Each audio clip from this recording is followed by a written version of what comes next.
This is Random Randy Savage from Cult 45 Podcast, and you're listening to the Geek World All-Stars Podcast Network. Welcome to the continued podcast adventures of Superhero Speak. But I think many of the people that love this character and that love superheroes in general have used these stories as inspiration to say, you know what, I'm going to do something good in the world. I'm going to make a difference like my hero when I was a kid. That is my fondest memory of it, because when you're doing comic books, you want them to affect people. Right. You want people to care. You want to strike emotions. And I knew that Clone Saga was striking a lot of emotions. Can you imagine Pulp Fiction starring Goofy and Mickey Mouse? I can totally imagine that. I'm sure somebody's written that one quarter too. pounder with cheese and France, Mickey. What? Royale with cheese, Mickey. Yeah, I can totally. See? I would watch the hell out of that movie. Yes, I gladly sacrifice up my progeny to you, almighty Marvel beast. But Neil Adams is somewhere going, it's my time. How do you measure success? Hey everyone, you are listening to the Crisis on Infinite Earths podcast. Oh wait, no, this is Superhero Speak, and I'm your host Dave. It sure spoils a lot. I guess I'm JD. That was not the intro I was ready for, but... No, someone can't pause the show long enough to record a podcast. I turned off my keyboard so I wouldn't be able to. I'm binging this stuff, man. I'm going to wait, even though I know too much already. Wait. Have you gotten up to Crisis yet, or are you binge watching the previous episodes? I haven't gotten up to Crisis yet, but I'm going to just watch Crisis. I can figure things. Okay, because so you guys got to get up to that point, because if you listen really, really closely, you can hear Kevin Smith squealing in the background. It's not squealing, squeeing from the back. I mean, in the distance. It's really good. Wow, so you have to wait till next year. Well, I'm going to get these to watch the whole thing. It's the first three, it's the first three, and they're going to finish up the next two after the new year. So I'll watch the first three when they're all completed. If only for the Rick and Morty crossover. I mean, that when that happened. Oh yeah, when Rick showed up, I was shocked. And I'm like, he'll fix everything. It doesn't work for me. I haven't seen the show. Writing Aragon, I mean, they know no limits as these cameos. Just talk about the No Limit Soldiers, Master P. No, I'm talking Aragon, the failed children's movie series, but also book series. Never mind. All I'm going to say, this isn't a spoiler. Pay very close attention to the first few minutes of the first episode, which is the Supergirl episode, because there are some cameos. That wouldn't be a spoiler. That's been like literally all over the net. Yeah. I mean, I can't go to a YouTube channel that has anything to do with our culture without hearing about those cameos. I'm pretty sure. Well, the one that I only read about after I saw it was apparently DC Universe Titans is officially part of the multiverse now. Oh, yeah. See, you just gave a big spoiler away. It's not a spoiler, and it's fine. I've never watched the show, so it's not a big deal. And neither have I. Neither have I. So I had to look it up, because when I saw them, and I wasn't even sure what I'd seen. I had to go back and watch it again, and then I Googled, and apparently, they're like Earth 9 or something. My guy Regular Scott's a big fan of Titans, so he'll appreciate it. Yeah, no, and I kind of realized that the two bigger stars that we saw at the cameos in the beginning, I'm like, oh, that's going to be it for them. They're not in the rest of this. Yeah, I'm kind of sad about that. There's still one cameo that everybody knows about that we're all just freaking waiting for, though. Oh, well, of course. And there's still rumors of Linda Carter, but, if she does show up... Stop reading, we got this covered. I know, exactly, right? No, but there have been rumors behind that. Yeah, I know, because it would be one of the most well-kept secrets of all time, because... I mean, how many still shots have we seen from people with phone cameras, from filming? So, we basically know what's going on. We don't know the whole thing because, you can't capture the whole thing put together, but still. So far, well, so far, me being the only person who's seen the entire first episode and is still getting through the second episode as we speak. It's for a TV show for TV budget. They're doing incredible. Yeah, that's good to hear. Yeah, and like I said, the cameos in the beginning, make that episode alone worth it. It's just they're fun too. We're not here to talk about that. We got other things to talk about this week. Wait, other things are happening? I mean, come on. Yesterday was trailer day. Oh, yes. No shit. Yeah, that's going to say we got 3 really big trailers that came out that we need to talk about. Do we really need to talk about social media madness? Can we go straight to the trailers, please? And we got a little bit of casting news, and plus we got an interview. So I say we get right into it. What do you guys say? I say this is one of the biggest interviews our show's ever had, right? Is it? I would say so. Yeah. This is a cornerstone of the DC AU. This is true. She's a very pivotal person. But before we get to that, let's talk a little social media madness. Oh. Hey, come on. This first one is very important to me. This is why we should get paid. So we finally got somebody, and it was... sorry. Is this what you spent an entire week doing, looking for somebody that agreed with you? Acorn, Texas, agreed and said that Texas. Said that he liked the Falcon costume for the upcoming Falcon Winter Soldier series. So finally, someone's on my side. Now, thank you. In my defense, the picture that's in this that's showing here in this tweet is still an updated version of the costume from the comics. Yeah, the one from comics is all spandex. This one at least looks like an updated flight jacket. So I mean, they're still updating it. Because I couldn't see them going full comic book costume up because it would look incongruous with the whole rest of the feng shui of the film. It's of the movies. It wouldn't work. So they're still updating it. No, but it's just they updated the colors to look like the original costume. It's not the full spandex. Star Trek Next Generation first. Well, no one expects it to be. No one expects it to be spandex. It looks closer to the comic costume current, right? Or the most, I should say. Right. Yeah, no one expected Captain America to be in spandex, but at least his costume is the right color scheme and all of that.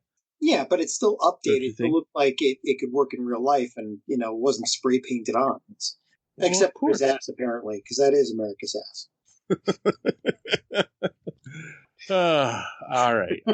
Yeah, so no, it was the only person who agreed with me, so I don't know. Moving on, we had talked last week about John Boyega and his script ending up on eBay for The Rise of Skywalker. And a couple of repeat offenders chimed in, of course. House of D Squared, giving us lots of good comic book reviews on our website. He said, seriously, in what scenario does anyone but put anything under a hotel bed? Sounds like a conspiracy to me. Most and we've been in a few, Dave, because of, being on the road for some of these conventions. Some of those hotel beds don't have a place under them. Right. They make them so that you can't lose things under the bed. Yeah. This is true. So, Now, here's the real question. Was it under the bed or under the covers? That could work if he was reading it at night and fell asleep and it just got, mussed up in the covers at night. Or if he hid it between the mattress and the box spring. Okay, that would make no sense. Yeah. Well, yeah. I don't know. Unless he was really drunk that night and thought, I'm going to keep this under covers. The more I'm thinking about it, the more I think it was probably under the covers more so than under the bed. And then Random Randy Savage had this to say. He said, why is he going to get in trouble? It would seem the person looking for a quick 5G would be the one guy getting 5 million? All signs point to a PA. What? So he's saying like a PA. Right. That's probably who leaked it. They said it was John Boyega and he admitted it. Yeah, that's true, Randy. Unless this is a concocted story. True, to protect somebody. To protect somebody else. Or to cover their ass with a cute story when the truth is they don't know who took it. Right. I don't know. I still think John Boyega left it in his bed when he got drunk. That's my opinion. That's the most reasonable idea. Yeah. Usually the most reasonable is the truth. But we're watching you, John. And then, of course... And I'm watching the CW. No, not you. We're talking about Boyega, you Boyega. All right, moving on real quick. We had also talked last week that Elfman had came out and said that as far as he knows, there is no such thing as a Snyder Cut. And again, House of D said, it makes me feel justified that I have always thought calls for the Snyder Cut are stupid and a waste of time. I really hope this ends that silliness. So it's like the moon landing fake and like the Loch Ness monster. Like no matter how flat earthers, no matter how much evidence you present to the contrary, the believers will still believe. So you're putting the Snyder Cut up with the Loch Ness monster, the flat Earth conspiracy, and the fake moon landing. Yeah, well, double down on it. I was going to say it's probably on the set in Area 51 where they made the film of the moon landing. So, oh my God, Stanley Kubrick shot that. They say absolutely. Who else would? You know? My favorite part is people who say it clearly never watched a Kubrick film. And of course, we all know Kubrick is from Alpha Centauri. Dianetics by L. Ron Hubbard. There you go. He's a Thetan. Okay. And of course, Randy Savage chimed in with, I'm okay with the mythical cut being in existence. It's like that footage of the hanging child in The Wizard of Oz, or the bones in The Return of the Living Dead, adding some mystery to life. So, yeah, but they've debunked that hanging.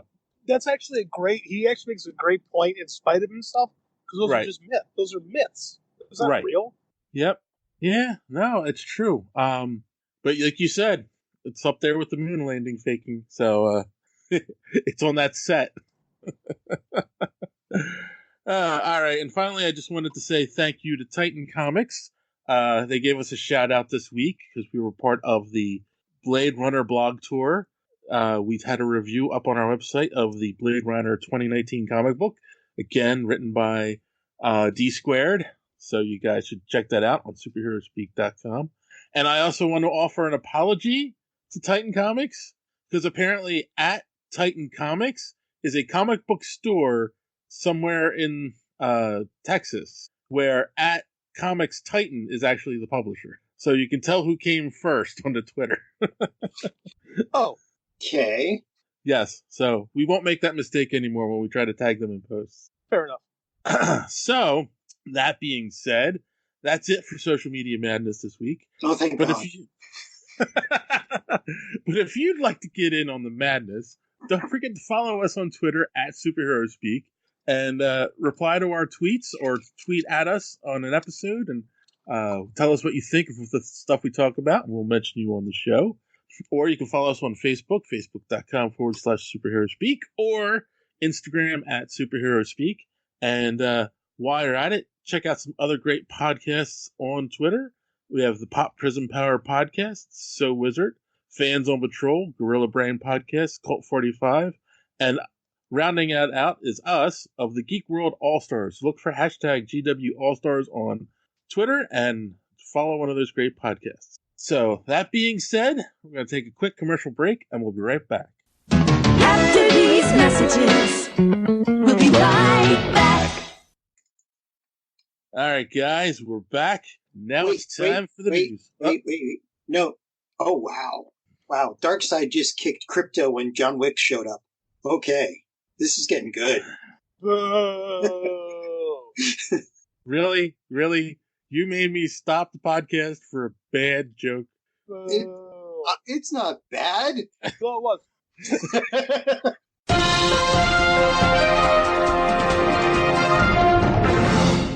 All right. First up, before we get to the all the trailers that were released this week, like this is gonna sound silly and it's gonna sound like a joke, but I think people should take this in all seriousness.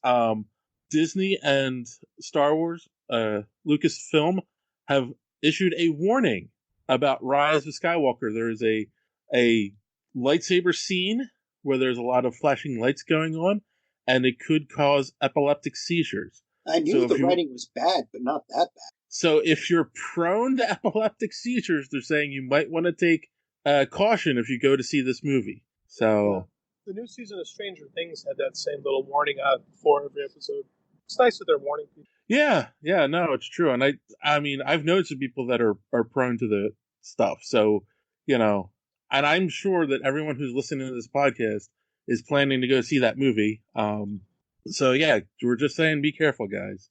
If you think you might have an issue, you might want someone to see it first and let them tell you if it's bad or not. You hear that, John? You might have an issue, and someone should tell you if it's safe to go see. Well, I'd probably say no, but that wouldn't have to do with the lightsaber scene. Oh my God, John, give it up already. You have to see it for the podcast anyway, so stop. It's good. It's good you haven't made your mind up already. I have a very open mind that is already filled with crap. So, all right, and the only other bit of news that came out this week is Matt Reeves has been added to. I'm sorry, not Matt Reeves. Matt Reeves has added Peter Skarsgård to the Batman. Again, they haven't announced what role he's in. I imagine he's probably playing a villain, but I could be wrong. And we shall see. There's always a Skarsgård, everywhere these days. There's so many of them, and they're talented. So shall we play Who Could He Be Playing? Any guesses? They said Maggie Gyllenhaal's wife said he was shaving his head for the role. Ooh, could he be Calendar Man? Oh, jeez. Look, you make fun of my jokes, damn it. No, wait. That actually makes some sense, because they said if the rumors are true that this is inspired by Long Halloween, Calendar Man does make perfect sense. Yeah, he's one of the main driving characters behind that story. I don't know if the public is ready for a mainstream Batman movie that has... I mean... Have you ever read The Long Halloween? Yeah, but Calendar Man still, I know the storyline would require it, but it's still, you say Joker and everybody's, oh yeah, the Joker is Calendar Man. Wait, what? We live in a post-Groot world. Anything's possible. Yeah, true. Yeah. Well, again, that goes back to if Marvel did it, they could probably make it work.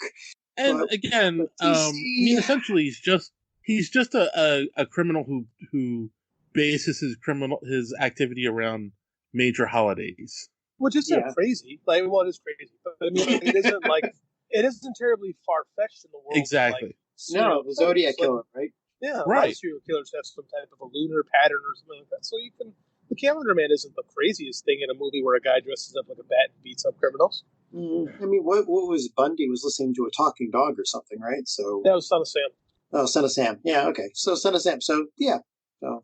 And the only other character I could think of, and I can't think of the character's name, but the guy, every time he kills someone, he marks it on his body. Victor Zsasz. Right. It would be really nice is if the script included real, detective stuff. I mean, that storyline requires that kind of stuff. So it'd be nice to see the detective side, not just the beat 'em up side like they've really, really been hitting on the last couple of movies. It's nice to really the detective. I said no Batman movie's given us the detective side of it, really. Right. Exactly. It's always been beat 'em up, and everything has been like CSI Miami levels of convenience. So I'd like to see the actual detective side of it, because, I mean, one of the big things about Batman is he's literally the most intelligent person on the planet. Oh, let's not go carried away. But I think the thing that makes it, I think the closest we've got to it was, believe it or not, and maybe I'm wrong, in the '89 Batman, when he figures out, how Joker's getting the Laugh-X out to everyone by mixing things together. And they really just tell us it. They don't really show us it. Yeah. And, right, they don't show him figuring it out. Right. And it is kind of canon that Batman is the smartest person in the planet, because even in Deceased, one of the jokes was, after everybody died and it was really bleak, but Lex Luthor is sitting there, talking to somebody, and he says, "Look, I'm the smartest man in the..." Wait, is Batman still alive? No? Okay, I am the smartest person on the planet. So... Yeah. Anyway, so it'll be interesting to see. I can't wait. I actually can't wait to see a trailer for this, because it's getting interesting. So Very. yeah, we're getting closer. But speaking of trailers, this was trailer weekend. We had a lot of great trailers come out since we got together last. The first one being the Black Widow trailer has finally come out. I'm kind of disappointed with this one. Really? I mean, I'm glad she's getting her own movie. I'm sure it'll be pretty good, but the trailer itself seemed like almost every line was really standard fare. I mean, like you could have made this trailer yourself by putting together lines from other trailers and then like doing a spinny thing on it just to pick which ones to put in order. I don't know. What's that? I don't know about that one either. I will say this about it though. I feel like this movie is 5 years too late. It is, definitely. Because she's dead. Is she? Yeah. So yeah, I mean, was it a scroll at the end of this? We flirted with that idea, and if it's not a scroll, this movie is just it's a Band-Aid on the bullet hole. Like it's them admitting, well, we should have done more with Nat. We had her, we didn't. So here you go. You know? Yeah, that's the whole thing. I think that's my whole. I think you're right. If this is just bringing a solo Black Widow movie after they've killed her off in the main continuity, to say, okay, well, 5 years ago she had this solo adventure that no one really knew about, and here it is. It's like stupid. That's stupid. It's really dumb.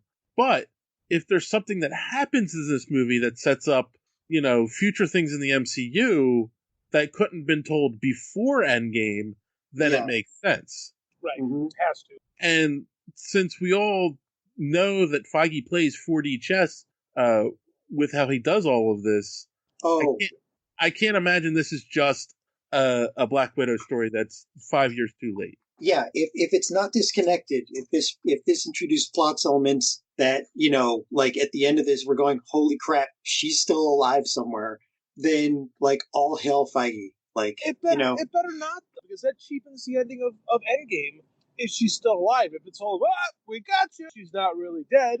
It's like, then why do that scene if the plan was to bring her back all along? And then it becomes as cheap as a dumb comic book death that means nothing. But like, it is a movie based on, comics. Well, I know, but it's like that's don't embrace the worst aspect of them. Oh, okay. Well, you know what? Whatever. I mean, I guess I'd be happy either way, really. But if it sets up something else, like that, something we can't even come up with right now, either way, it's cool. So I understand that argument, but at the same time, the biggest sacrifice in Endgame was Tony's. So it doesn't cheapen the whole story. There's no sacrifice, but that's the whole thing. It's like there has to be a sacrifice for a sacrifice. Like they had to sacrifice something. You know? Well, yeah. So if Gamora's not dead and she's not dead, then it's a plot device that really had no stakes. Gamora is dead, and the stakes were the relationship with her and Quill. So right, it's different. It's changed, but she's still around. Yeah, but they could really like end up at the end of Guardians of the Galaxy 3 where there's just no relationship anymore. Like she's a completely different person because of her experiences, and so you still have lost something that really the fans were invested in. Yeah, but then it becomes a whole, and they've joked about the Sam and Diane thing, so it really kind of drifts into that more. I hope it's not. Yeah. But how many people know does anybody listening to this know who's, well, okay, the older listeners know who Sam and Diane are, but the younger ones won't, but yeah.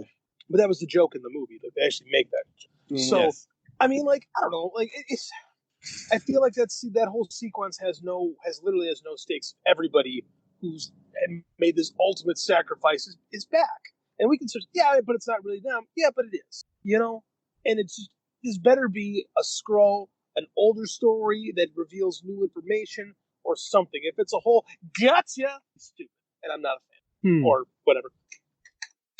I understand your frustration, but as somebody who's read comic books for a long time, I wouldn't be shocked if they brought her back. No, and I know, but it's my least favorite thing of comics because I've raged about that trope before.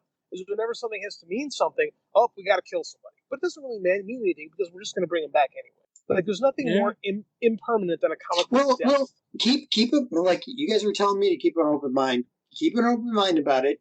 Like you said, Feige plays 4D chess. He might come up with a really, really good reason of how this works, why she's still alive, that you might like.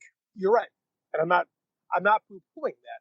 I'm just saying this movie better have something. Yeah, like there better be a really, really good reason. Right, it can't just be a makeup call. This movie can't just be a we should have done this. Here you go. It can't be like the after credit scene where it's like, oh look, a scroll, blah, and the scroll takes your place. That's Well, actually, I'd be okay with that. Well, I don't know. Like that's the whole thing you just argued against. No, because if it's a scroll that if she was if it was a scroll that died, it was a scroll that had her that lived her life for X amount of period of time. Like then the sacrifice is real, and then we know that scroll. It's like Clone Saga Peter, right? The original end of the Clone Saga was that Ben Reilly was the Peter Parker, but the fans all learned to love the quote unquote clone, right? Because he had all those experiences. So you learned to love, like, he may have been the official Peter Parker, but he's the one you grew up with, he's the one you love, so that's reality. If the Skrull became that and had all her attachments to the real world, it's still her, right? Does that make any sense? Right. Yeah. Right. She's still the one that sacrificed everything to save her family. Right, and it's even more bittersweet if she wasn't really that, Right. Well, if she were a Skrull, then the Skrull would be very invested in everything anyway. That's what I'm saying. That's what I mean. So it's even more bittersweet because this person this Skrull wasn't even the real Nat, and she still had all these connections to everyone, and she fell in love with her fake life more than her real life, which is cool in and of itself, and adds another layer of tragedy. So I'm okay if this is the direction that it goes. And there'd be even another level because the Skrull race would have been affected the same as every other sentient being in the universe. So they'd be saving everybody. Yeah, I'm fine with it. That's how they go with it. I'm fine with it. That works for me. If this is nothing more than a window into a secret invasion story, I'm good. Just don't give me, this happened 5 years ago. That's all I ask. Yeah. So agreed. So real quick, because we've been talking about the movie, but not and what could possibly happen, but not the trailer itself. What did you think of Red Guardian? He's chubby, and I love David Harbour. He does seem like a roly-poly kind of cool guy, so I like it. Yeah, I don't know much about I don't know much about the character though. He's basically the Soviet Union's version of Captain America, and the serum really went wrong over there, didn't you? I think that's kind of you don't use the diet version of it. I think that's kind of the gag, he's not the buff heroic guy. He's the overweight retired, but going to help out still. He's Fat Thor. Kind of, and Russia isn't Russia anymore. Like Russia isn't, as we know from the current political landscape. Russia, for a long time, was thought to not be what they once were, but it turned out maybe under the cloak of night, they are a little bit more like the Soviet Union than people realized. Right. So I think there's a nice little play on our current political landscape because he's still going to be he's fat and doesn't look like he once was, but it looks like he's still dangerous. So I think there's something there. Yeah. No, that could be very true. And what about Taskmaster? I'm not happy with you. Thank you. Now, I've seen pictures where the hood is up and it looks better, but when the hood's down, it kind of looks like... It's just like a helmet. Yeah. And I don't like that about it. They make everything so real. Oh, I know they have to justify it being real world applicable sometimes, but just I think you lose some of the fun and the George Pereziness of him. Yes. Imagine if you made all the... Because, he's like in the design department, him and Taskmaster and Deathstroke were designed at the same time. You can see that Furness had a specific similar idea with the two of them. So imagine if you designed Deathstroke without anything cool. Yeah. And that's kind of how I feel about this Taskmaster. I want to see it in action more, but my initial impression is just kind of Taskmaster. He kind of looks like a blue Snake Eyes. Yeah, Taskmaster was the guy who could copy anybody's movements, right? Yeah. Except for Deadpool, because Deadpool wasn't predictable at all, or something like that. Something to that effect. Deadpool has no patterns. Deadpool has no movement patterns. He's just pure id. Right. So yeah. It I didn't like the way it looked in the the scene that you saw, but we'll have to wait till the movie comes out. Yeah. And then the other character they kind of weighed heavily on is that other. I don't know who the other character is. Yelena. Oh, crap. I'm out in front of my computer, so I forget what her last name is. The blonde Black Widow. Yes. Blonde Black Widow. Okay. It's Yelena is her first name, and I think it's something with a B. I can't remember what her last name is. Like, that is a comic character. She's always more like the more evil Black Widow. Yes. Also like Golanova or something like that. I literally... I'm in my car. Let's see. Yelena Belova. I knew it. Good call. Thank you. Like, she's actually... Like, I do hope they explain at some point why Scarlett Johansson does nothing Russian at any point in any of these stories. Yeah. And then all of a sudden, she's going to Russia to do something with her family, as it were. Like, she was such a good spy. She lost all any hint of an accent or anything. I don't know. Like I said, I'm more suspect of this movie than I am of the other Marvel movies, but I'm gonna see it. So the biggest reason why I'm going to see this is actually not because it's a Marvel movie and not because it's a Black Widow movie, is because Rachel Weisz is in it. She's good. Okay. I like David Harbour. Yeah. Well, I still like Scarlett Johansson, so. Yeah, Rachel Weisz in Mummy. That's 20 years ago, brother. I know. Well, she was also in one of the Bourne movies too. Okay. That was like 15 years ago. It was not 15 years ago. That was only 10. Sorry. Anyway, yes, we're all going to go see it. Yeah. She's the next Groot? Wait, what? Yeah, she thinks she should be able to play trees, which when she made that comment, I thought she was coming to yeah. Anyway, so yeah, we're all definitely going to go see it. What do you guys think out there listening? You looking forward to the movie? Did the trailer make you want to see it more or less? Do you get that Thor 2 vibe like I get? Oh, geez, I didn't even think of that. Well, Thor 2 is not bad, but it's like... Yeah. You know? It's not a bad movie, but it's just kind of... In the grand scale of Marvel movies, it falls low, you know? Because the curve is broke, you know? Like the kid in class that did really good on the math test and everybody else got a C, so the curve is broke. Yeah, we'll have to see. Hopefully it'll reveal a little bit more, but Marvel's usually good at not revealing too much. Yeah, we just have to, again, like, I'm kind of hung up on the fact that, like, every line of the trailer was, you know, like a really, really generic trailer line. You're right. You know, the trailer was very punchy. Like, it was very much like a one-liner. Yeah, exactly. Yeah, it was. You're right. I didn't think about that until you pointed that out. And now you will never unsee it. Yeah, you're right. I mean, like, now that you say it, I'm like, oh, he's right. Like, a lot of trailers are like that, but... Like, in a world. It's like, as soon as you hear that, it's like, oh, come on. That dude made a lot of money saying in the world. I know. Yeah. All right. Now, let's move on to one of the other big trailers that came out this past weekend, actually, and that is the Wonder Woman 1984 trailer. In a world of the 80s. In the world, and that's all you need. That's the whole trailer, right? Freaking awesome with the Blue Order playing. Or sorry, the Blue Monday playing for New Order. Yep. Oh my God! And so, people who have not lived through the 80s, trust me. Once you see this movie, you will not want to ever have lived through the 80s.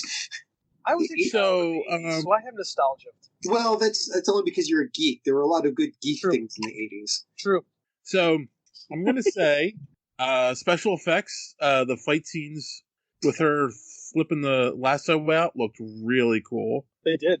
Yeah, it looks like they basically learned more technically what they could do with her.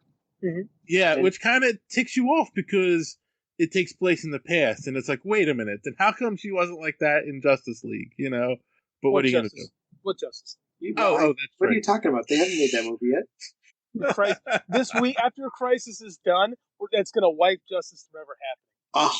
Oh, yay, CW! Just like they wiped Justice Society with Dr. Manhattan. Yes, there you go. Similar. Yeah, but on the other hand, I'm so confused on what the story is and even why does it take place in the 80s. So I don't care. Like, I'm so happy that I would much rather have a trailer that is more about mood and emotion than it is about plot. Because, like, there's so many times you watch a trailer and they lay out the whole movie for you, and you're like, oh, well, now I don't know what to see it. There is one thing that they did reveal, though. It seems like Trevor is actually him. Like, yeah, actually, Trevor. Yeah, it's Steve Trevor that she lost, not hold on. Not like his great grandkid or something. So hold on. Let's think about that for a second, okay? Because wait, just to make a point. The Wonder Woman TV series originally started in the 1940s, and then they flash forwarded to the 80s to update it to the current time. 70s, and the Steve, what's 70s. that? 70s, sorry. And the Steve Trevor in the 70s in the updated version was like the grandson or something of the Steve Trevor she had known in the 40s. So right, they could have gone that, but they didn't. Yeah, I think everybody thought they would have done. Yeah, but they didn't. He had a secret love child. What's up with Maxwell Lord in this? He's 80s businessman from RoboCop. He seems more. No, I think he seems a little bit more, maybe mystic. So you know. So here's the thing. Okay, this is a complete guess based on the time frame and the things that happened in the 80s and everything. Is this some kind of like they're introducing some kind of early stage virtual reality thing with Steve Trevor? Right. Well, is that what Maxwell Lord is? He's no, well, he could manipulate people's minds, right? He was like control people. Right, but is he doing it with? Is he somehow doing it with? Is he somehow doing it with computers? I had a different wonder. I think he might be doing because Maxwell Lord. Okay, so John's a DC guy, so I think he can agree with me on this one. Wonder Woman. The reason why Maxwell Lord is in this story is because we all know. Did you know how Maxwell Lord dies in the comics? No, I can't remember. Don't know. Dave, are you aware? How many? Didn't he die? He died like twice, didn't he? The major one is in 05. The major death of Maxwell Lord. Wonder Woman breaks his neck. Yes, that's 52. Yes. No, it's actually Countdown to Infinite Crisis. But oh yeah. Okay, I'm getting the stories confused. That's easy to do. That whole era of DC. Oh, Kilgore, right? Wasn't there the Kilgore program? No, it was the Brother Eye program. Brother Eye program. Okay. Which was the satellite in the sky that controlled Batman had. Batman overtook it. But so I wonder because there's a lot of mind control stuff going on. I wonder if it's going to be a Brother Eye kind of thing because it's very Cold War-ish. Okay. Kilgore did take over Maxwell Lord's mind. I believe so. I think that was actually in the 80s. Like I believe that's Justice League. That's when that happened, like Justice League International. I can't remember when. You asked me, and it takes a while for my brain to reboot into that headspace. I'll remember more later. Right. So interesting. It's an interesting, So, but then that makes you go: is it really Steve Trevor, or is she just made to believe Steve Trevor's there? That's my wonder. I don't know. It was literally the first question that went through my head: is that really Steve Trevor, or is it something else? Is he maybe not a clone is the right term?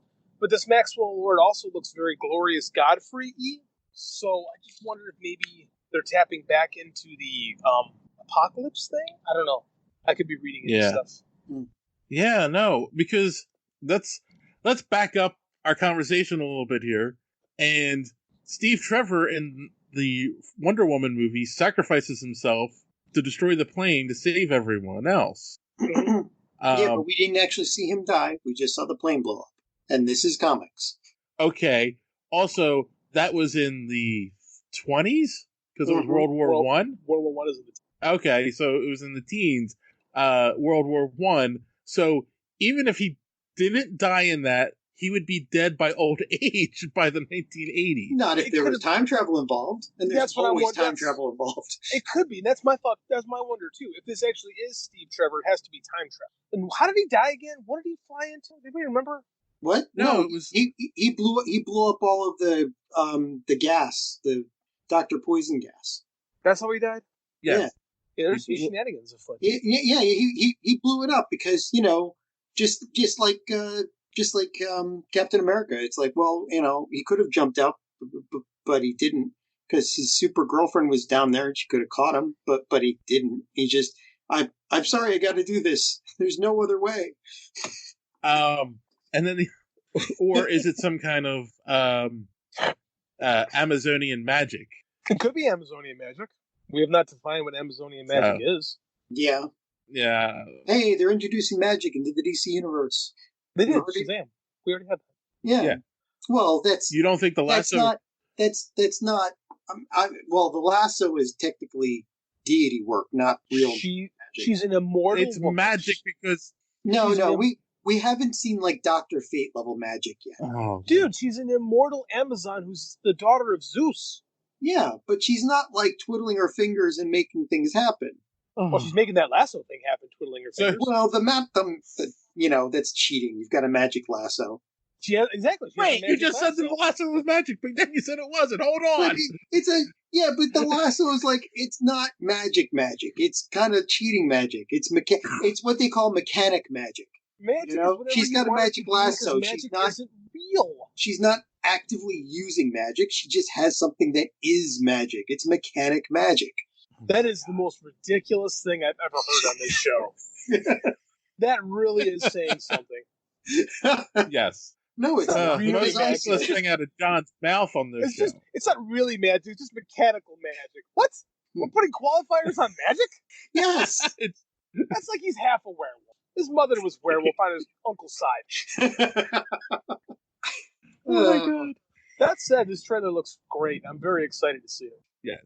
You think that ad? Okay, I wondered this. The outfit she's wearing, the golden outfit. What is that from? I don't know. Thanagar? Oh, Thanagar. Oh, dear goddess. They Did can't. anybody else think that? No, I don't. Oh, made me think of it. I'm not happily be wrong, but it made me think of it. I can't find any way that they would introduce Thanagar into like a Wonder Woman movie because they're not going to mix things up at this point. They're not. There's no overarching universe and storyline that they're going to tie these movies together with anymore. There's also no rush to bring in Hawkman. Exactly. Yeah. So I mean, that's what I'm saying. Good. I don't know. I literally don't know what they're doing with this, which is kind of exciting. Like, I really enjoy a trailer that I don't know what the plot is going to be. Oh, we did see her use the tiara, though. We did. That was bad. That was nice. Yes. And lassoing lightning, which was interesting. No, but it was a nice nod that she uses the tiara to take out the security cameras. Yeah. It's as in to say that's why people hasn't known about her for so long. Like that was I think that was a cool little nod. Well, that and like in the 80s they had VHS tapes, or yes. they if it was a mall, they probably had those things hooked up to Betamax. So obviously nobody was ever going to see it. Betacam, there's a difference. And then the other thing is the trailer. Am I wrong? But the trailer seemed light on Kristen Wiig. I don't know if it seemed light on her. I mean, like what it did seem light on is because I didn't read the cast. I didn't realize what she was playing, and I watched it with my wife. And she's like, "What is she supposed to be, Cheetah?" I'm like, "I don't think so." And I looked it up, like, "Oh, she is supposed to be Cheetah." Not yet, at least. I thought we talked about that on the show. Not until they put the cat's filter on her. Well, I think they're kind of keeping that little on the hush hush. Well, that'd be nice. That'd be nice. But it'll be interesting to see them use the cat filter on her. Oh my god! I mean, seriously. The cat filter. The cat, not the cat filter, the cat's filter. That trailer was disturbing. They're bringing it back. I thought they'd do some like special effects tweaks. They doubled down on it. You thought they'd pull a Sonic reboot on it, right? Sonic looks better. Yeah, it does. But they spend money they're never going to recoup to make people happy. I don't know. Now there's a rumor going around that was on purpose, but yes, every company spends in excess of millions of dollars to make people angry to put bad publicity for their film. Brilliant marketing. All publicity is good publicity. That's not true. Fantastic Four had a lot of press saying this movie is going to suck, and then it did, and nobody went and saw it. Yeah, but Fan Four Stick was cursed, so it was. Yeah, but definitely. Wonder Woman 84 is not cursed. It looks great. Yeah, it does. I'm very excited. The colors on the I mean, it's funny. Every movie, her costume's getting lighter. unlike the rest of the universe, it gets more and more sepia. I know. And I thought that was a brilliant choice too, to make it brighter. Well, especially because it's the 80s. It has to be, right? Mm-hmm. It has to be colorful. If it doesn't scream ABBA, then, you know. Oh my God. You and the ABBA. She's screaming Van Halen. It's 1984. Yes, thank you. Have you ever seen ABBA's costumes? I mean, next to Elton John, I mean, holy crap. Have you ever seen David Lee Roth and Eddie Van Halen's Come on, man. spandex that they wore on stage? No, they disturbed me and it scared me on a manly level. Wonder Woman 84 looks really good. Oh, man. JD is trying to get us back on track. I know. What is going on? I know. Look at this. That never happens. But it's not, I mean, I don't know, man.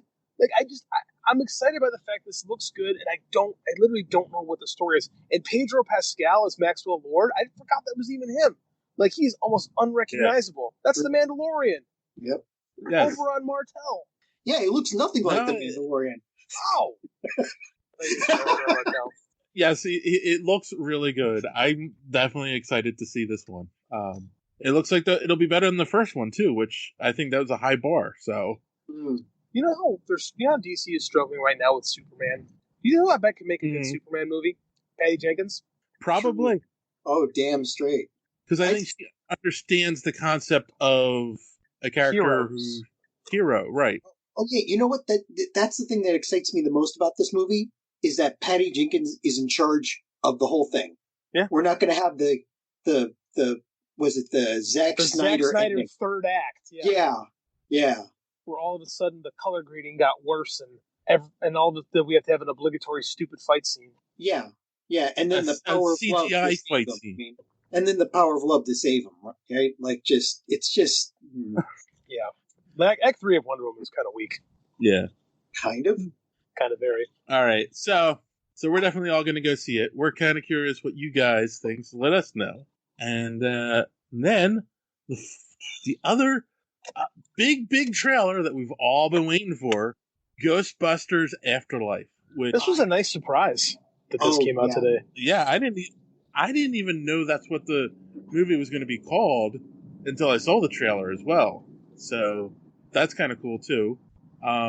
This trailer is I liked it. Am I alone with that? No, I liked it a lot too. It was very different than what I thought they were going to do. Like, the little Paul Rudd announcement thing made me think it's going to be in New York City, and they would just kind of like pick up the pieces of Ghostbusters. It almost reminded me of Transformers in that they find the Ecto-1 hidden and like all dusty. You mean Bumblebee? Yeah, like Bumblebee. Yeah, I'm sorry, like Bumblebee. Yeah, because don't put Transformers on this. Jeez. Sorry, I don't want to get that bad juju off it. Although the Ecto-1 transforming into a fighting robot would be interesting. I would pay to see that. Yeah. So, did anyone get a vibe of don't say anything negative, John? The Force Awakens trailer with the Falcon flying around and doing all those crazy maneuvers, and Ecto-1 flying through the wheat field. No, but I can see your parallel. I see where you see that. I got a Stranger Things vibe from it. Oh, that's also Finn Wolfhard, but I definitely felt that the nostalgia, because that thing is all that this whole thing trailer like really pushes the nostalgia vibe, which it should. So I see both of where you're coming from on that. I think it's amazing that the trailer sold us, and we know the original cast, that all the living cast is coming back, and the trailer didn't show a single one of them. No, but they did do the Bill Murray little sing song. Call it karma. They did put that in. Yeah. Right. Yeah. Exactly. But yeah. But we got just enough of a plot where this is it's Egon's granddaughter, which is cool. Because when you look at it, you go, oh yeah, that's Egon's granddaughter. Like, clearly. And I did not know Finn Wolfhard was in the movie before seeing this trailer. Right. And then I don't know how Paul Rudd plays into it. He's I don't know, is he a teacher or what? Like, talking to the kids, and it's looks like a geologist or something. I mean, he's something like that. Some kind of person who's like has some kind of knowledge, and then it's like, oh, you've got a replica of a ghost trap, and it's like these kids had never heard about what happened in New York. That's awesome. Like, Yeah, it's like, oh, that's a story lost in time, you know. That sort of negates Ghostbusters 2 because No. He said there hasn't been a ghost sighting in 30 years. 30 years ago was 1989. Right. When Ghostbusters 2 came out. Right, but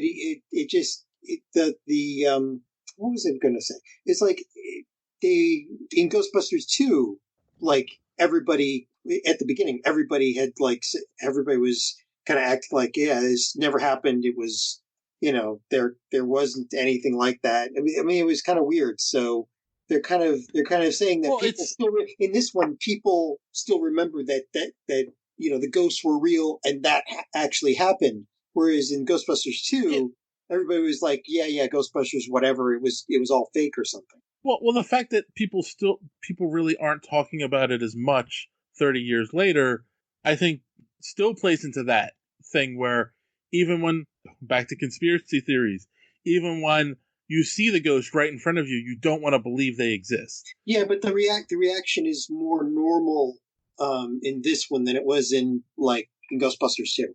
I'm just saying that. Yeah. I mean, splitting hairs, but especially because we have such a small sample size from this trailer. Yeah, which is also good. Going back to the thing about not being spoiled by a trailer. Yeah, I liked it. I mean, it touched just enough nostalgia vibe in me, and but then I'm glad it's not paint by numbers.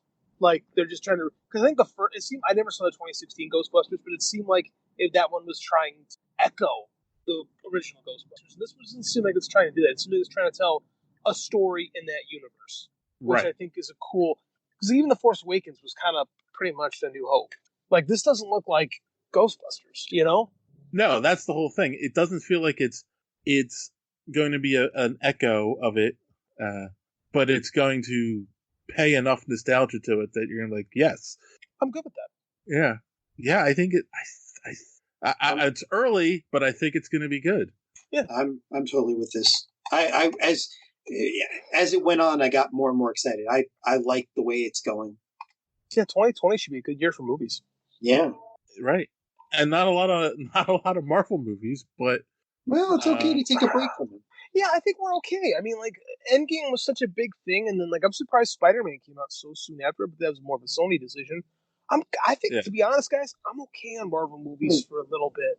I don't need to see Black Widow, but I will. But I don't need to see. The Spider-Man Homecoming was sort of a denouement for the whole 10-year arc thing. I think it's a little scoop of sherbet at the end of your meal.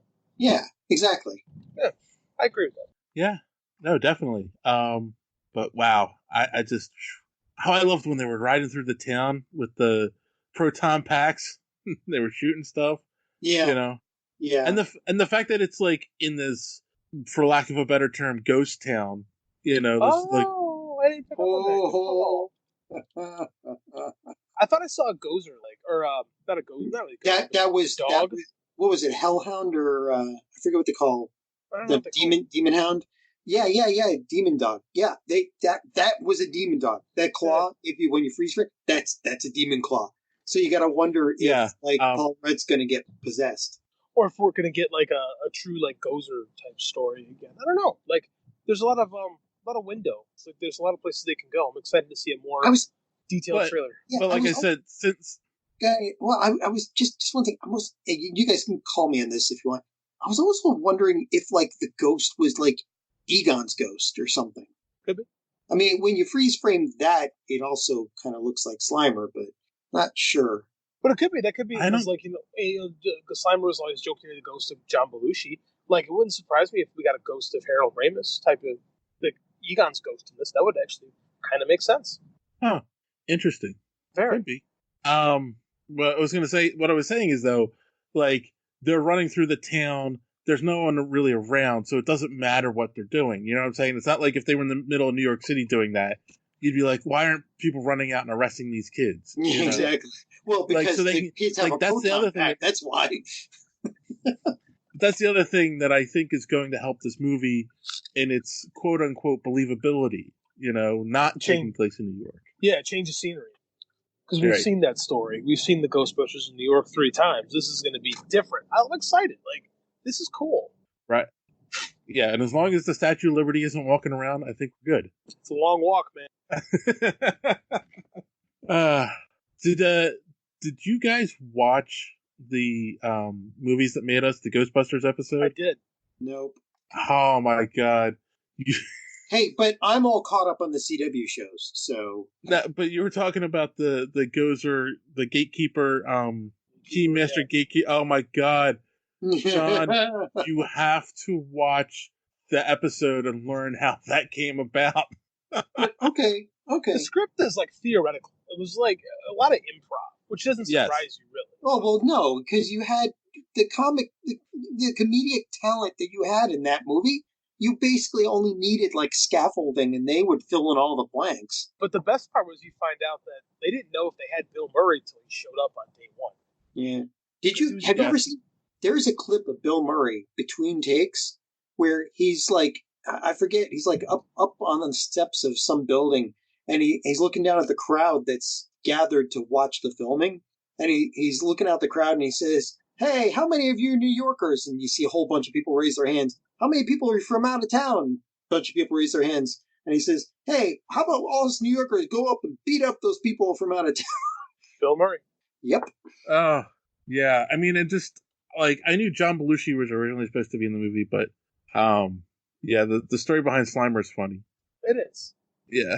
It's real. I mean, like, it's really good. Like, it's interesting process of how the movie was made and how they really didn't. It was really coming together as they were making it, which I thought it's a scary way you think about making movies, especially in this day and age. That would never happen.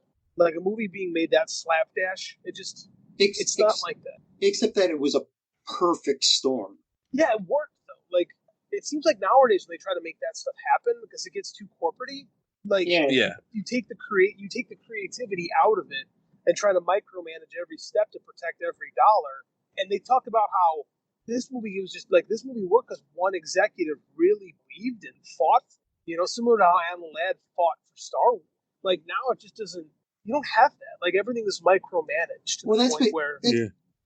That's because they're trying to make films like that, and they're like they'll look at that and they say, okay, well this works, and this works, but you cannot. I mean, just Ghostbusters and the original Star Wars and Raiders of the Lost Ark and a few of the others. They're like they're just there's just some kind of magic about them where they're just the way the story is, the actors, the music, everything coming together to a point where it's literally something that just has to happen. You can't make that happen. Well, because like that movie worked, but for every Star Wars you have a Last Starfighter. Yeah. For every Ghostbusters. I mean, hey, Last Starfighter was pretty good. It is pretty good, but it's not Star Wars. No, it's not. You know, they're trying to make every movie has to be Star Wars. Like they don't want to get a crawl, which is fun for what it is, but or Legend. Legend's a fun story, but it was considered a box office failure. You know, like they're trying to make everything Star Wars, so you lose creativity. Yeah, Kroll was Uwe Boll fun. I mean, I like Kroll. So but that's the thing. Yeah. Oh, I do too. But you're right. It's like I don't know. There's just no way that they could. This trailer feels like they might have struck lightning again, but who knows? We'll see. Yeah, I mean, it feels that way again. It is a trailer. You don't know until you see the movie, but it looks really good. I like I wasn't sold at first with the idea of the kids, but I really liked what I saw in the trailer, so I'm sold on that now.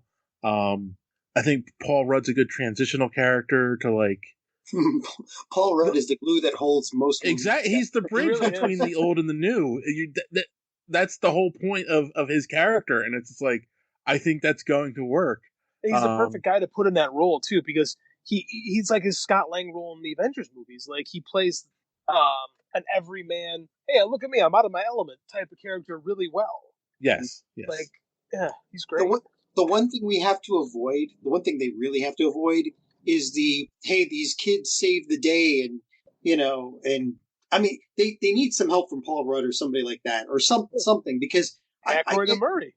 Yeah, okay, good. I mean, as long as that happens, because I don't know, it kind of breaks down for me if it's like these kids that find all of these weapons and everything and then they save the day. And it's like, kids these days, they would take those proton packs, go out and start shooting cows with them. That would have happened in the 80s and 70s and 80s? Oh yeah, no, that would totally happen. Well, first, it's just like first off, what I'm saying is the kids themselves. All these young adult novels where the kids become the heroes. That's the Harry Potter effect. It's like, no, in real life, these kids would not know what the hell to do in certain situations. So if they have Murray but that's young adult story. Sorry, we're letting Dave's trying to talk and we're having a good conversation. Sorry, Dave. Yeah. So you have to believe that Egon's granddaughter is going to be a good person. You know, you look if they make her a genius, that would be believable, actually. Because, I'm sure they will. She's got glasses. Right.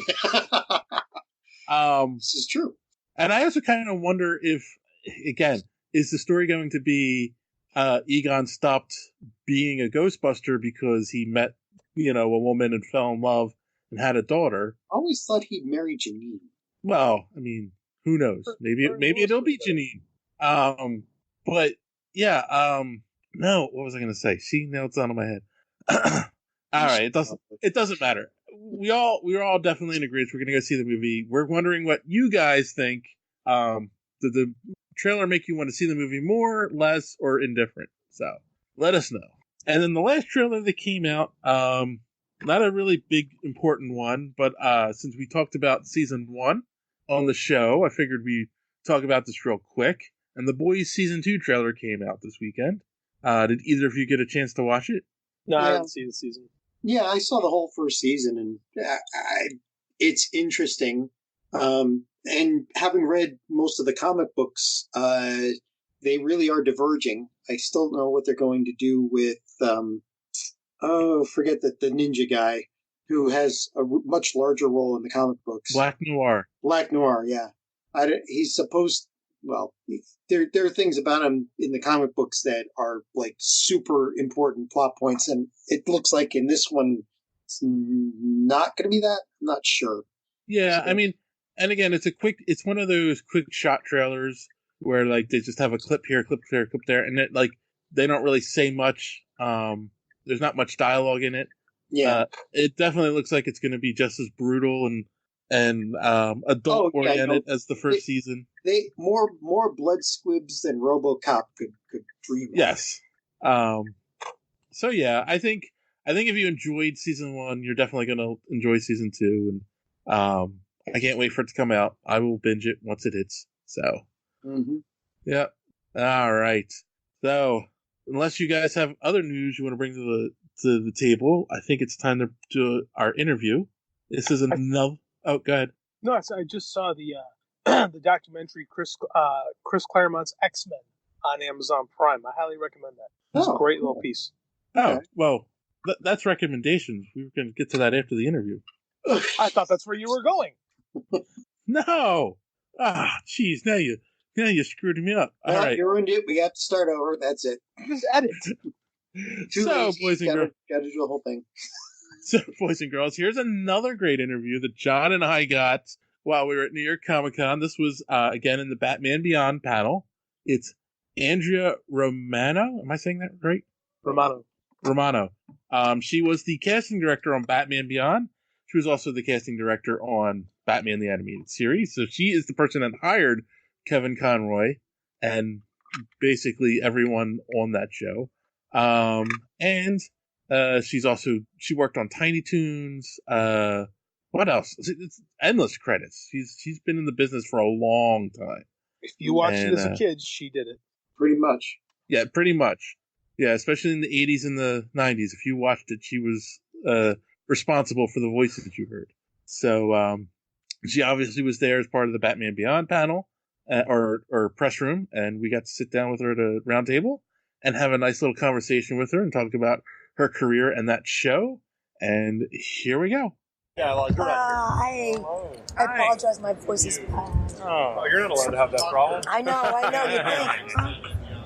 That's what happens when you retire. Okay, yeah, no, you're fine. Never mind. Boy. All right.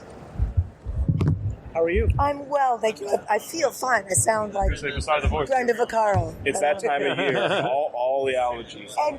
And wasn't it like 83 the other day? Oh, it was awful. 40 the next night. That's absolutely awful. Never good. So, sir, I guess I'll start. Okay. You cast Kevin as Batman. I did. Okay. What were the challenges you found in casting Terry? Were there any? Absolutely. We already knew we had a great actor in Kevin Conroy. And to cast anybody with less acting talent than that would make it uneven. It would be unbalanced. I needed somebody that I knew would be able to handle. Already, if you're intimidated because Kevin is well known, he's an iconic voice already before we get into Batman Beyond, exactly. And so Bruce Timm's wife had been watching Boy Meets World and said, there's an actor on there that you really should see. Listen to him. And so I watched some of his work, went, oh no, I can already tell he's a good actor. And that's the thing about using an on-camera actor is you can see their work. You know if they're good actors or not. I can teach voice technique. I can teach you not to pop on a microphone. I can teach you how far away to be from the microphone in 5 minutes. I cannot teach you how to act in a 4-hour session. So I already knew Will could act. I probably listened to at least 250 auditions for young Terry McGinnis and young Batman, and then called back maybe 50 people. And once because you want to make sure that you explore the options. We have a large talent pool in Los Angeles. Lots of actors could conceivably do this. And I had 4 or 5 guys they could do it. And then Will came in. It was like, oh no, he can really do it. He can bring it. And then once I'm quite sure we did, and this is not often done, I brought in Kevin and Will together as a final callback to make sure they sounded good together, that they would play off of each other. Because, there's such banter between them. And that's got to be, the actors can't fabricate that if it doesn't really exist between the actors. And they were right away mocking each other and making fun, and it came right to it. So that was the challenge, was finding somebody who could match the acting and have fun and not be intimidated. Will had no technique yet. He did not know voice acting. Easy to teach him that, and he just fell right into it.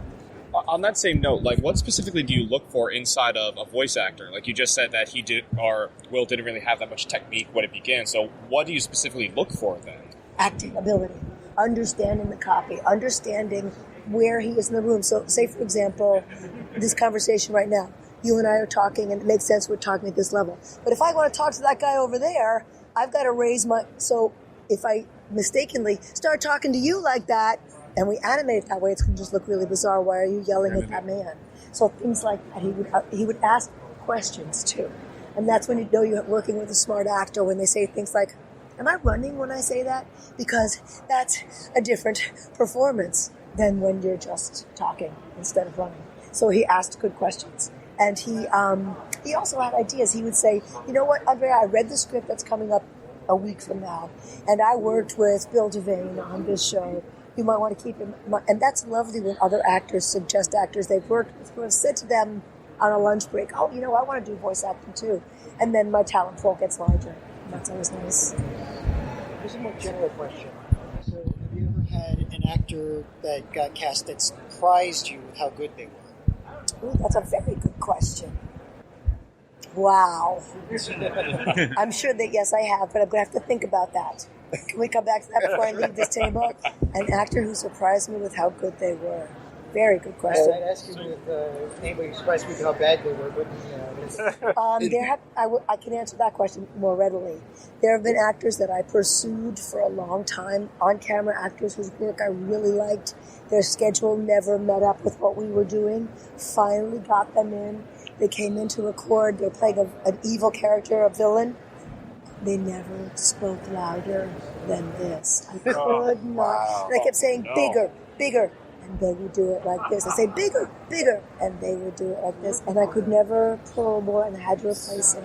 Anytime I ever replaced an actor, it broke my heart. I never liked to replace actors. So yes, that did happen where actors surprised me that I'd seen their on-camera work. I knew they could do it. And I can't tell you who the name is because I don't want to embarrass them, but I can tell you that this actor was the actor was so nervous. The girl who signed the contracts with him, so she was right next to him doing the contracts, she came to me after the session and said, he reeked of alcohol. So he was so nervous, he drank before the session to try to give himself strength. And then, you never do yourself a favor when you're trying to, with altered consciousness, to do a performance. And so that was a shame that has happened to me where somebody didn't work out. Well, the character was an alcoholic. It would have worked out great. Without much energy, it would have been fabulous. Yes, next question. What about, what memories stick out from the recording sessions for Batman? There was an instance where, when we cast guest stars and incidentals, we run them by the producers. It's just not, I'm going to throw somebody at you and they're going to be there in the session, see if you like it, because already you're paying. So I have to make sure the producer's okay with it. So there was a couple of guest roles, and we had cast William H. Macy, Bill Macy, and a couple other people. And Bruce Timm, in his mind, thought I had cast Bill as the milk toast guy. But I hadn't. I cast him as the villain because I wanted to let the actor have a chance to play something that he would rarely ever get the chance to do on camera or at all. And Bill's an actor. He's a stage actor. He's had a lot of experience. And so we do the table read, and Bruce Timm comes over and says, no, I think I'm like, no, give him a chance. I think he's going to do a great job. And sure enough, he was awesome. He was really good. And I remember that specifically because, you think you know what you're doing, and then someone questions you, and you go, I know. I think I know. I think I know what I'm doing. And it ultimately did play out. Now, that's not to say I haven't made mistakes in my career, but that was one where I can remember going, that was the right choice. And he just sunk his teeth into that role. And that's the joy of voiceover is you may never get cast as those characters for your on-camera look. You might not look anything like that kind of character, but if you can do the voice and you can act it, you can play the role. And that's what I think appeals to a lot of actors, why they want to do voiceover. They'd never get the chance to play those characters otherwise. It seemed like a lot of the creative team from Batman the Animated Series carried on over into Batman Beyond. Yeah. So did you have a different approach when it came to collecting the talent for Batman Beyond versus Batman the Animated Series? All that crew of people who work on the show, they always have ideas. In their minds, like a writer is writing a role, and they go, who I thought of was so-and-so. I mean, some actor that Joe Montana. I thought of him when I was writing this, or somebody who was in my mind. And then you go, well, that's a good idea. Let me see if I can't reach out and get him. Or that type, if I can't get him. And so everybody brings, every crew, every new production brings different ideas. And sometimes they're dreadful, truly. They're just horrible ideas. Sometimes, and this happened, you guys, it's so bizarre, someone would come back, I just had the most interesting lunch, and the waitress had the greatest voice. I'm like, really? You want me to audition your waitress? Truly? And it almost never, ever worked out. But I would go through that exercise, but I would make that person who asked me to see that actor come in during the audition so they could sweat through it with me, because then they get to see, what? Actors are actors. Waitresses are often just waitresses. Just because they say they want to or they have an interesting voice doesn't mean they can do it. Gary hit me on the shoulder, didn't he? He wants me to move on. Nice to see you. Thank you so much. Thank you. Thank you very much. Thank you very much. I feel fine. I just sound like shit. All right. Hope you people enjoyed that. JD, you think that's one of the biggest interviews we've had on here so far? It's pretty damn close, man. I mean, I think it's top 5. Wow. Yeah. At least since I've been here.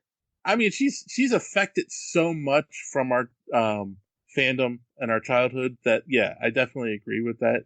It's too bad she's not mentioned. Like, do they have TV shows of your childhood or something like that? Or are they just doing movies and toys? Right now, just movies and toys, but maybe you could write the producers and suggest the cartoons that made us. Oh yeah, because you guys listen to me. I'm sure they. Netflix likes money. Oh, this is true. Yeah, that is kind of a meme these days. It's like Netflix will do anything for money. In fact, I think we might have a way to talk to one of the producers of that show. I might have a through line to get to him. So, stalking again, huh? Okay. Well, maybe we could get him on this show, and then while he's here, you can suggest, hey, you should do a show on Batman the Animated Series. You should do a Static Shock TV show. Well, there you go. So, all right. So, do you guys have any recommendations for the listeners this week? Yes, I saw the Amazon Prime documentary Chris Claremont's X-Men. It was a really cool examination of Chris Claremont's 16-year run on the Uncanny X-Men and how it changed comics and why it was different than everything else and why Marvel screwed it up because it was too good. Wait a minute. He was 16 years? From 1975 to 1991, Chris Claremont led the X-Men universe. So, of course, Bob Harris and his infinite wisdom got him off there. Got him off that book if it's possible. Yeah. He all to Jim Lee, and Jim Lee said, Wildcats ahoy. Oh. But that's because come on, we all know what happened. Anyone who lived through that era, all of a sudden the artist became more important than the writer. Yeah, that's what they say. And then they gave the artist all the clout. Yes. And they gave Jim, and then the artists were complaining and wanted to leave. And that's why they gave Todd McFarlane a Spider-Man book. They gave Jim Lee the X-Men, blah, blah, blah. And it was just like, yeah, but... What they did was they got rid of, because Todd McFarlane started, it was all happened at the same time. Todd McFarlane got really popular drawing Dave McElhinney's Spider-Man. Jim Lee got super popular drawing Chris Claremont's X-Men. And I'm trying to think of some others. Eric Larson, same deal, working with Dave McElhinney. Like, it all happened at once, and then literally people don't talk about this, how Bob Harris bent over and gave the artists everything on these books, and they still left and formed Image. And the worst part was that they didn't come crawling back to Chris Claremont to give him back the X-Men when Jim Lee left a year later. And that's one of the reasons. I mean, Todd McFarlane, he got the moniker back then, Toddy McSpidey, because of that work, and he hates that. Well, especially because it's a small chapter of his life in comparison to Spawn. Yeah, but everybody remembers like the first cover of Spider-Man #1 or whatever. And the worst part is, like, with maybe the exception of Spawn, a lot of those artists left and created books that were bad duplicates of Marvel characters. They sucked. Youngblood is just it's a X-Force ripoff. Right. Featuring and Wildcats. Yeah, is an X-Men ripoff. Exactly. It's just like they were making substance. Find none of the books, man. That's the only book that really worked was Spawn and Savage Dragon. Yep. And they're the only two that are still around, I think. Pretty much. I mean, like, they were all X-Men knockoffs for the most part. You know, Sam Keith actually did some cool stuff with the Max. That's a very different thing. But I mean, that's it. Like, those Image books, let's be real, they're bad. Almost all of them are bad. And the one that wasn't was Spawn got better because Todd McFarlane was letting, like, Neil Gaiman and Grant Morrison and Alan Moore write, and that wound up making things worse. See the Angela Marvel thing. Yep. But yeah, it was a good documentary. I highly recommend it. Cool. All right. How about you, John? Any recommendations for listeners? Catch up on the CW stuff so that you can watch the crossover, because it's really, really good so far. Is that it, John? Is that your entire life? I got nothing else right now. I mean, you know, we're midway through the season for anime. I've already mentioned all of those that I like. You know, I'm too busy, as JD will back me up on. When you're writing a book, you get too busy for anything else, really. It's amazing. I've caught up on the CW. Book writing be hard. No kidding. Book writing be hard. I have more respect for you and all the rest of the writers that I've interviewed every single day. I write's good. And you speak's even better? Yeah. Okay. Fuck show. Well, I recommend everyone check out your books on Amazon. I do too. The Books of Jericho, Harvest Moon, all available on Amazon. Very competitive prices. Well, we might do a sale this holiday season. Probably not, but you should still go on there to Amazon and buy them anyway. I have a cute 3-year-old that needs to be fed. I recommend people go and watch Crisis as well, and I think it's everything they promised it would be. It's been good so far, what I've seen, and we probably will be talking about it on the show, especially after JD catches up. On that note, I think we're done for the week.